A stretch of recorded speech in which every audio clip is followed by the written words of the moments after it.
ഈശോ മിശിഹായ്ക്ക് സ്തുതിയായിരിക്കട്ടെ. പ്രിയപ്പെട്ടവരെ, ഇന്ന് ആണ്ടുവട്ടത്തിലെ 20-ാം ഞായർ.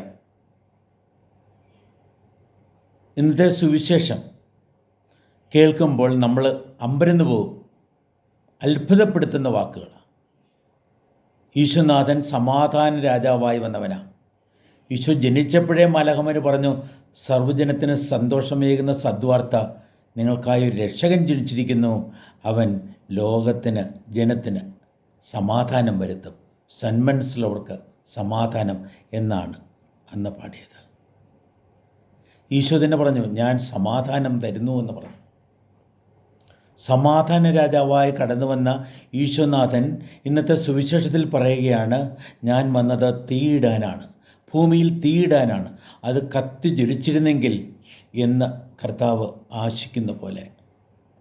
മാത്രമല്ല, സ്നേഹ രാജാവായി കടന്നു വന്നവൻ ഈശോ. സ്നേഹം നമ്മളെ ഐക്യപ്പെടുത്തുന്ന അനുഭവമാണ്. പക്ഷേ ഈശോ പറയാണ്, ഞാൻ ഭിന്നത ഉളവാക്കാനാണ് വന്നത്. കുടുംബത്തിൽ തന്നെ ആ ഭിന്നത ഉളവാകുന്ന അവസ്ഥ. പ്രിയപ്പെട്ടവരെ, എന്താണ് ക്രിസ്തു ഇവിടെ അർത്ഥമാക്കുന്നത്? ഈശോ പറയുന്ന ആ തീ നശിപ്പിക്കുന്ന തീയല്ലത്, നരകത്തിലെ അഗ്നിയല്ലത്, സ്വർഗത്തിൻ്റെ അഗ്നിയാണ്, പരിശുദ്ധാത്മാവാകുന്ന അഗ്നിയാണ്. സ്നേഹത്തിൻ്റെ, ദൈവത്തിൻ്റെ അനന്തമായ ആ സ്നേഹത്തിൻ്റെ തീ, സ്നേഹാഗ്നിയാണ് പ്രിയപ്പെട്ടവരെ കർത്താവ് ഭൂമിയിലേക്ക് ഇറക്കാനായിട്ട് കടന്നു വന്നത്.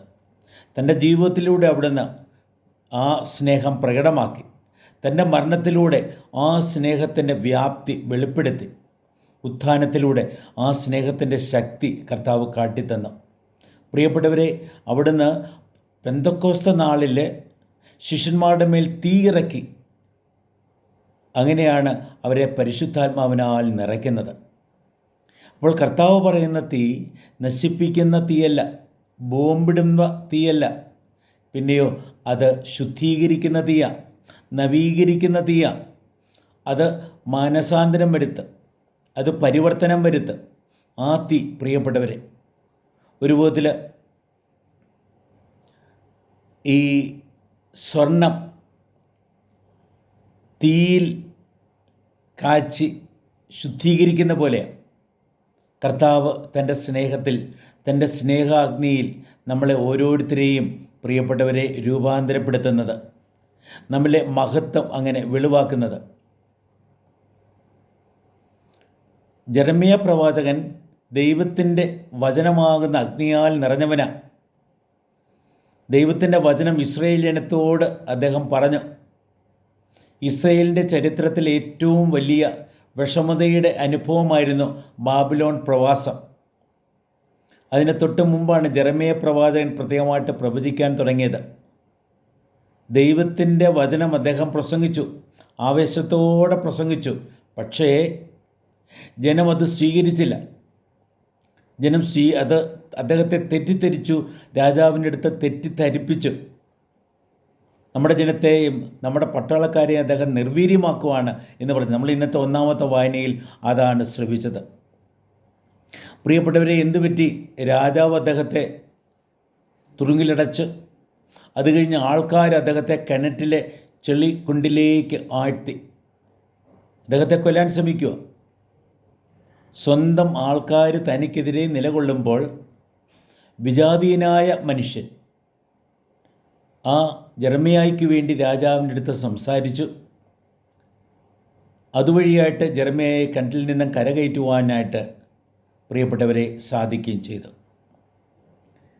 ദൈവത്തിൻ്റെ ദൗത്യം നമ്മൾ നിറവേറ്റുമ്പോൾ അനേകർ നമ്മളെ തെറ്റിദ്ധരിക്കാം, അനേകർ നമ്മളെ എതിർക്കാം, നമ്മളെ തകർക്കാനും കൊല്ലാനും ശ്രമിക്കാം. മതപീഡനകാലമൊക്കെ നമുക്ക് ഓർമ്മയുണ്ടല്ലോ. പക്ഷേ എന്തു വന്നാലും പ്രിയപ്പെട്ടവരെ, ദൈവം ഒരിക്കലും നമ്മളെ കൈവിടില്ല. ചെളിക്കുണ്ടിൽ നിന്നും കർത്താവ് നമ്മളെ കരകയറ്റുന്നു. ഇന്നത്തെ സങ്കീർത്തനം 40-ാം സങ്കീർത്തനം അതുതന്നെയാണ് എടുത്തു കാണിക്കുന്നത്. നമ്മുടെ കൂടെ കർത്താവുണ്ട്. നമ്മുടെ കാര്യത്തിൽ കർത്താവ് ശ്രദ്ധാലുവാണ്. അവിടെ നമ്മളെ ഏൽപ്പിക്കുന്ന ദൗത്യം നമ്മൾ നിറവേറ്റുവാൻ തയ്യാറാകുമ്പോൾ നമ്മൾ തുറുങ്കിലടയ്ക്കപ്പെടാം, കിണറ്റിൽ എറിയപ്പെടാം. ഈശോനാഥൻ ആ ദൗത്യം അങ്ങനെ നിറവേറ്റി ജീവിക്കുമ്പോൾ അവിടുന്ന് കൊല്ലപ്പെടുവാണ്. പ്രിയപ്പെട്ടവരെ, ആദിമ ക്രൈസ്തവർ രക്തസാക്ഷികൾ ഒക്കെ ആ രീതിയിൽ ദൈവത്തിന് വേണ്ടി നിലകൊണ്ടപ്പോൾ, ദൈവദൗത്യം നിറവേറ്റുവാൻ തയ്യാറായപ്പോൾ അവർക്ക് പീഡനം അനുഭവിക്കേണ്ടി വന്നു. അതിനെക്കുറിച്ചുള്ള ഓർമ്മപ്പെടുത്തലാണ് ഇന്നത്തെ വായന നമുക്ക് തരുന്നത്. ഇങ്ങനെ പീഡനങ്ങൾ വരുമ്പോൾ നമ്മൾ എന്താ ചെയ്യേണ്ടത്? ഇന്നത്തെ രണ്ടാമത്തെ വായന അവിടെയാണ് നമുക്ക് ഉത്തരം തരുന്നത്. കർത്താവിനെ നോക്കിക്കൊണ്ട്, കർത്താവിനെ ലക്ഷ്യം വെച്ചുകൊണ്ട് നമ്മൾ ജീവിതത്തിൽ മുന്നേറണമെന്ന് പറയുകയാണ്. നമ്മുടെ ജീവിതം വെറുതെ നിൽക്കാനല്ല, അലസമായി നിൽക്കാനുള്ളതല്ല. അതൊരു യാത്രയാണ്, അതൊരു ഓട്ടമാണ്. നമുക്ക് ഈശോയെ നോക്കിക്കൊണ്ട് ഈശോയുടെ പാതയിലൂടെ മുന്നേറുവാനായിട്ട് തയ്യാറാകാം. ദൈവരാജ്യത്തിലേക്ക് മുന്നേറുവാനായിട്ട് തയ്യാറാകാം. ഒരു ക്രിസ്തു ശിഷ്യൻ പ്രധാനമായിട്ട് ശ്രദ്ധിക്കുന്നത് അതാണ്. നമ്മളെക്കുറിച്ചുള്ള ദൈവത്തിൻ്റെ പദ്ധതി തിരിച്ചറിഞ്ഞ് ആ പദ്ധതി ഏറ്റവും വിശ്വസ്തയോടെ നിറവേറ്റുവാൻ, എന്ത് പ്രതിബന്ധം വന്നാലും, പ്രതിസന്ധി വന്നാലും, എന്ത് അക്രമം വന്നാലും, പീഡനം വന്നാലും അതിനെല്ലാം അതിജീവിച്ച് മുന്നേറുവാൻ പ്രിയപ്പെട്ടവരെ നമുക്ക് സാധിക്കണം. ചിലപ്പോഴും നമ്മൾ ചെളിക്കുണ്ടിൽ ആണ്ട അവസ്ഥയിലാകാം. അവിടെ കർത്താവ് തൻ്റെ ജനത്തെ അയക്കും, കർത്താവ് ഇറങ്ങി വരും, നമ്മളെ അവിടെ നിന്നും മോചിപ്പിക്കും. ഇന്നത്തെ സങ്കീർത്തനവും അതേപോലെ ഒന്നാമത്തെ വായനയും തരുന്ന വലിയ സന്ദേശം അതാണ്. അങ്ങനെ നമ്മളെ സ്നേഹിക്കുന്ന, നമ്മളെക്കുറിച്ച് പദ്ധതി തയ്യാറാക്കിയ, വിഷമതയിൽ നമ്മളെ വിമോചിപ്പിക്കുന്ന, നമ്മളെ രക്ഷിക്കുന്ന ആ കർത്താവിനെ പ്രിയപ്പെട്ടവരെ നിരന്തരം നമ്മുടെ ഹൃദയത്തിൽ പൂജിക്കാം. അവിടുത്തെ നമുക്ക് ആരാധിക്കാം. അവിടുത്തെ ഇഷ്ടം നിറവേറ്റി അവിടുത്തെ നമുക്ക് മഹത്വപ്പെടുത്താം. ദൈവം ഏൽപ്പിക്കുന്ന ദൗത്യം ഏറ്റവും വിശ്വസ്തയോടെ, ഉത്തരവാദിത്വ ബോധത്തോടെ നിറവേറ്റിക്കൊണ്ട് പ്രിയപ്പെട്ടവരെ നമുക്ക് ദൈവരാജ്യം സ്ഥാപിക്കുന്നവരായി മാറാം. ദൈവം നമ്മെ സമൃദ്ധമായി അനുഗ്രഹിക്കട്ടെ. ആമേൻ.